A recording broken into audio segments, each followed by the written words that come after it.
वंदे मातरम बच्चों। आज का सुविचार है हमें सदैव सच बोलना चाहिए। हमें हमारे जीवन में कोई भी कितनी कठिनाई क्यों ना हो, हमें अपने समय सदैव सच पर अड़िग रहना चाहिए। झूठ का सहारा बिल्कुल नहीं लेना चाहिए। ठीक है, तो आज हमारा चैप्टर है कक्षा 8 का आंकड़ों का प्रबंधन भाग 2, जिसमें हम प्रश्नावली 5.2 हल करेंगे। ये उदाहरण का सवाल है पहला। तो पहला उदाहरण है कि किस मद में सबसे अधिक व्यय हुआ। फिर दूसरा है कि किस मद पर व्यय हुआ परिवार की कुल बचत के बराबर है। तीसरा है यदि परिवार की मासिक बचत रुपया 3000 है तो कपड़ों पर हुआ मासिक व्यय कितना होगा। फिर यहाँ पर एक पाई ग्राफ दिखाया गया है कि वो कपड़े पर 10% बचत करते हैं, 15%, अन्य खर्च 20%, परिवहन खर्च 5%, मकान का खर्च 10%, बच्चों की शिक्षा पर वो खर्च करते हैं 15%, भोजन पर 25%। यानी एक परिवार की मासिक आय है और उसका भी पूरा विवरण दिया हुआ है। उसके आधार पर यहाँ पर कुछ सवाल दिए गए हैं।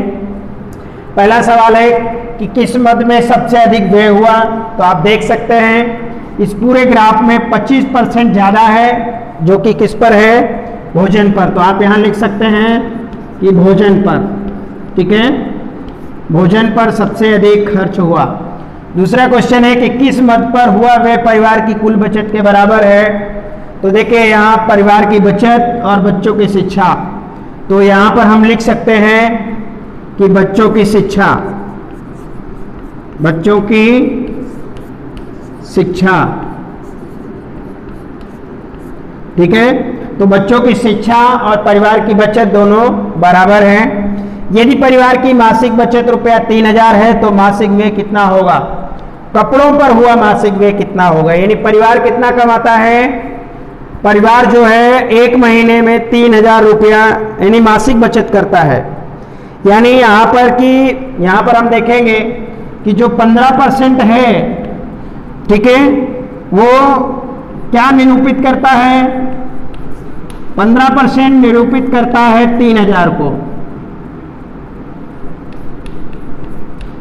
3000 को निरूपित कर रहा है कि ये 3000 रुपया हमारा हो रहा है। यानी 15% निरूपित करता है रुपया 3000। तो इसलिए यहाँ देखिए बचत, यहाँ पर प्रश्न है कि परिवार की मासिक बचत रुपया 3000 है, यानी 15% का 3000 बता रहा है मासिक बचत। ठीक है, तो कपड़ों पर मासिक व्यय कितना होगा, कपड़े पर, यानी कपड़ा कितना बता रहा है 10%। तो यहां 10% क्या बताएगा, 10% क्या निरूपित करता है। तो निरूपित करता है, ठीक है, तो 10% क्या निरूपित करेगा, वो निरूपित करेगा कि 3000 रुपया बटे 15 और गुणे 10। ठीक है, गुणे 10। अब यहाँ पर 15 एकम 15, 15 दूनी 30 और ये 200 हुआ और इनका गुणा करेंगे तो आएगा 2000। यानी कि जो कपड़े हैं, जो कपड़ा पर जो खर्च मारा जा रहा है वो 2000 रुपया जा रहा है। ठीक है बच्चों, ओके।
उदाहरण 2 बच्चों देखेंगे। एक विशेष दिन किसी बेकरी वाले की दुकान में हुई विभिन्न वस्तुओं की बिक्री नीचे दी गई है। यहाँ पर देखिए मैंने लिखा हुआ है, सामान्य ब्रेड 320 रुपए का वो बेचता है, फ्रूट ब्रेड वो 80 रुपए का बेचता है, केक और पेस्ट्री 160 रुपए का, बिस्कुट 120 रुपए में, अन्य सामान वो 40 रुपए का बेचता है। तो टोटल वो 720 रुपए का बेचता है। इसे अपने को पाई चार्ट बनाना है। तो यहाँ पर देखिए, तो सबसे पहले हम यहाँ पर जो है त्रिज्यखंड का केंद्रीय कोण ज्ञात करेंगे। क्या ज्ञात करेंगे? त्रिज्यखंड का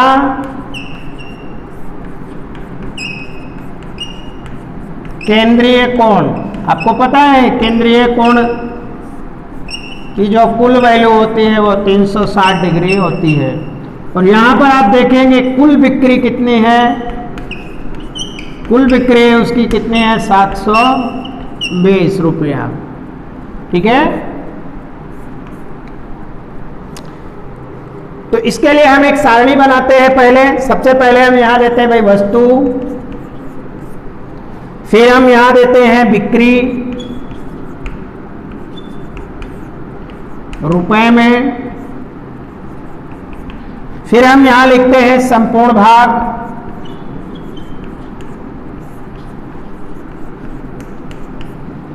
फिर हम यहां ऐसा सारणी बना देते हैं, फिर यहां हम लिखते हैं केंद्रीय कोण। ठीक है,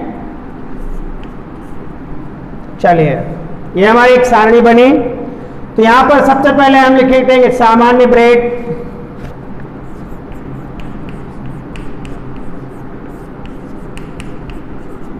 ठीक है, फिर उसके बाद हम लिखते हैं बिस्किट,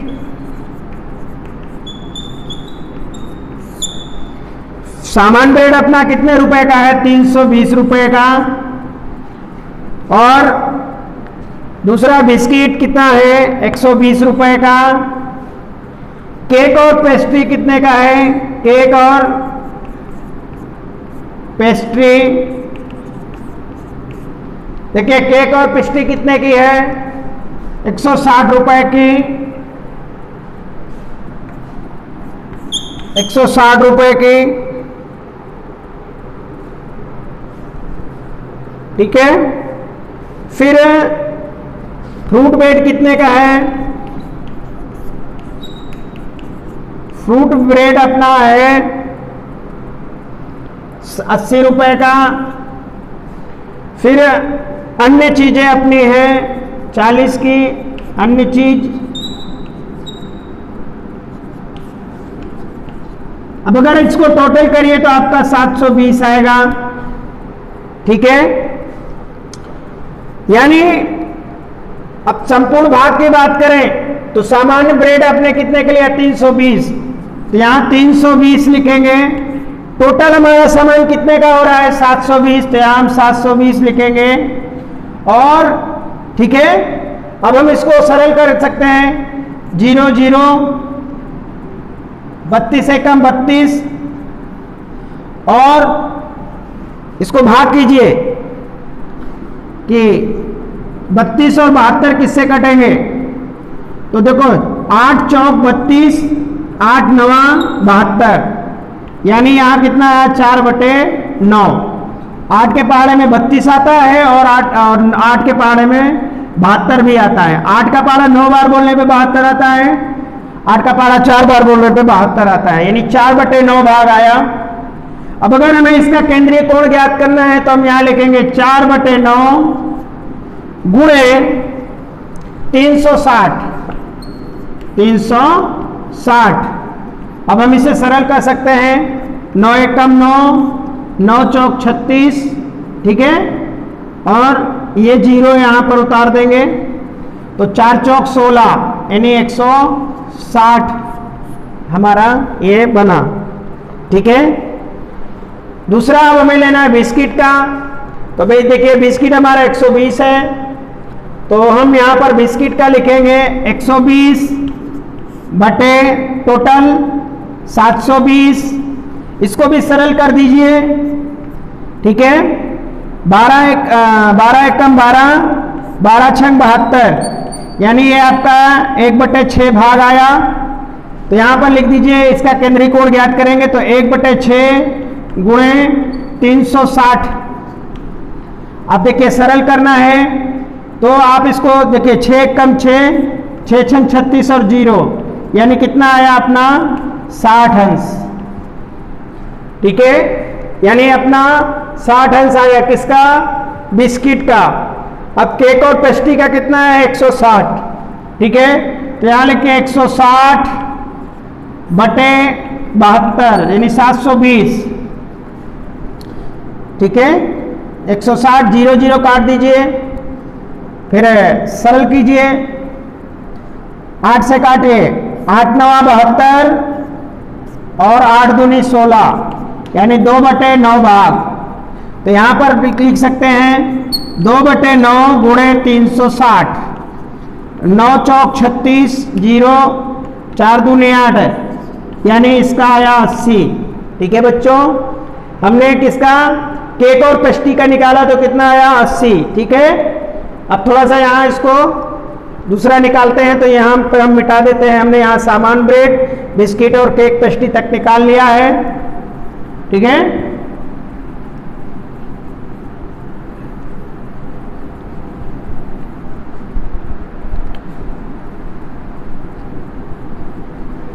अपने हाथ निकाल लिया यहां तक।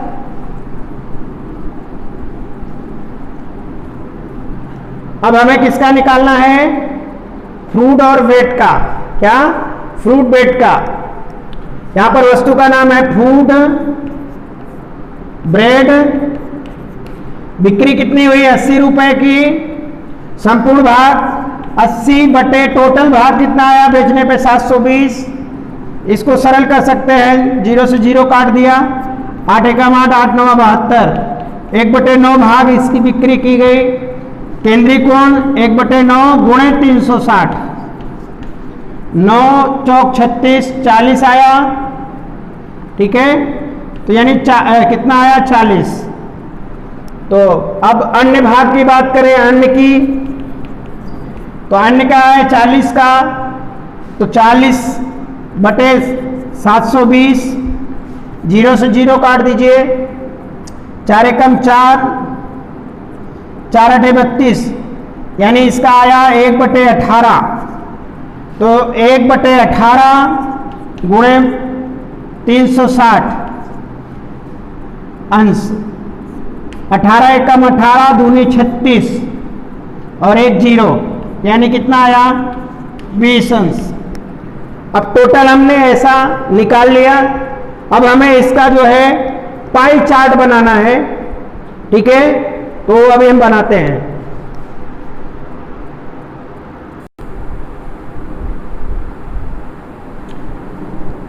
तो बच्चों हम पाई चार्ट बना रहे हैं। देखिए सबसे पहले हमारा बिस्किट का जो निकला था वो 60% निकला था, तो ये बिस्किट हुआ। ठीक है, उसके बाद में हमारा पेस्ट्री का निकला 80%, तो यहाँ हम 80% बना दिए पेस्ट्री का और केक। उसके बाद हमारा अन्य का निकला 20%, अन्य। उसके बाद हमारा सबसे ज़्यादा जो निकला, फिर हमारा निकला